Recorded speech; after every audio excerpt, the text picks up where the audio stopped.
Bismillahirrahmanirrahim. Salam, əziz dəyərli dostlar, hər vaxtınız xeyir. Bu illəri Qədr gecələri, mübarək Ramazan ayının Qədr gecələri mart ayının 8-i, 10-u, 12-si və 16-cı gecələrini təsadüf edəcəkdir. Və mən istəyərdim ki, Qədr gecələrinin bəyənilən əməllərindən bir neçəsini sizlərin diqqətinizə çatdıraq. Görək ki, bu gecə hansı əməlləri etmək daha çox tövsiyə olunur. İlkin olaraq, birinci növbəli insanın qüsl etməsi.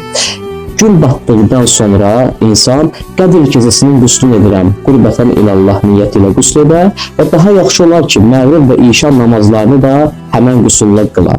2. Əhya saxlamaq. Daha yaxşı olar ki, insan məğrib azanından sübh azanına qədər əhya saxlayar. 3. Quran oxumaq. Həm ərəbcə, həm də tərcümə daha çox tövsiyə olunur ki, insan Quranla rabitəsini gücləndirər, Quran oxuyar. Yaxşı olar ki, ayələr üzərində insan təfəkkür edər. 4. Salavat demək. Həzrəti Peyğəmbər, Həzrəti Muhammed və Ali Muhammedə və onun pak əhli beytinə salavat zikr eləmək. Allahümmə salli əla Muhammed və Ali Muhammed. 5. Bağışlanmaq diləmək. Yaxşı olar ki, insan bu gecə Allahdan bağışlanma diləyə.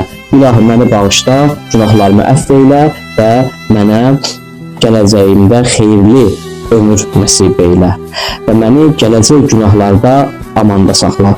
Və növbəti əməl sədaqə vermək. Daha yaxşı olar ki, insan dualara başlamamışdan əvvəl sədaqə çıxardar. Bu, maddi pulla da ola bilər və yaxud zehnində də ola bilər.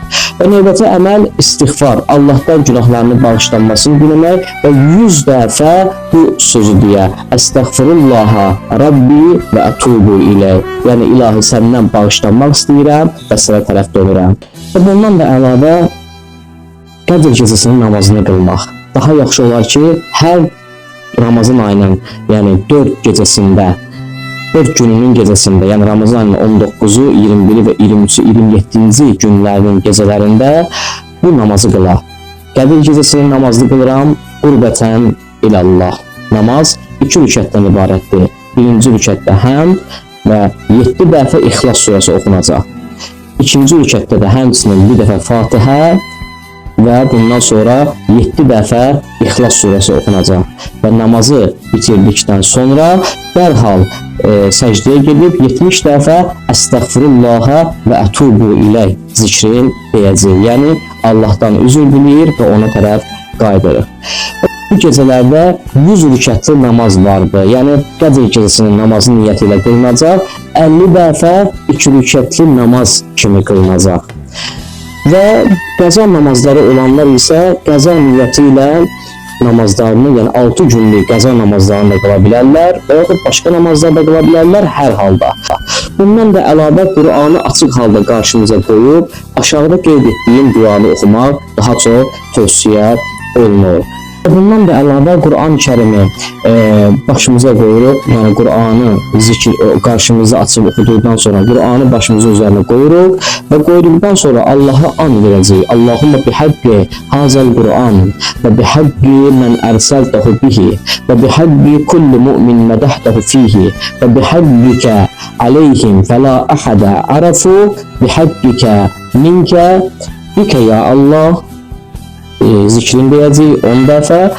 Hərəsi 10 dəfə olmaqla bu sözləri deyəcəyik. Bikə ya Allah, bi Muhammedin, bi Aliyin, bi Fatimətin, bil Həsəni, bil Hüseyni, bi Ali ibn Hüseyin, bi Muhammed ibn Ali, bi Cəfər ibn Muhammed, bi Musa ibn Cəfər, bi Ali ibn Musa, bi Muhammed ibn Ali, bi Ali ibn Muhammed, bil Həsən el-Əskəri və bil Xuccə sözlərini, zikirlərini 10 dəfə olmaqla qeyd edəcəyik. Və bundan da əlavə İmam Hüseyin İslamın ziyarətnaməsini oxumaq ki, qeyd etmişəm, aşağıda oxuya bilərsiniz və daha sonra Həzrəti Əli Əkbər ağanın ziyarətnaməsi və Həzrəti Abbasın ziyarəti və bundan da əlavə Həzrəti Kərbəla şəhidlərinin ziyarətnaməsi və daha çox tövsiyə olunan dualarımızdan da Coşan Kəbir duasını oxumaq daha çox tövsiyə olunmuşdur. Hər halda bunlar 3 Qədr və 4 Qədr gecələrində, yəni Ramazan ayının, mart ayının 8-i, 10-u, 12-ci və 16-cı gecələrində olunacaq belə desək əməllərdir. Hər halda kim də əlavə əməl eləmək istəsə eləyə bilər. qəzaları olanlar, qəza namazları olanlar namazlarını qıla bilərlər. Başqa dualar da var, müfatihlərdə qeyd olunub, onlara da baxa bilərsiniz. İnşallah Qədr gecəniz mübarək olsun. Bizlər üçün də dua edərsiniz. Vəssalamu aleykum və rəhmətullahi və bərəkatuhu.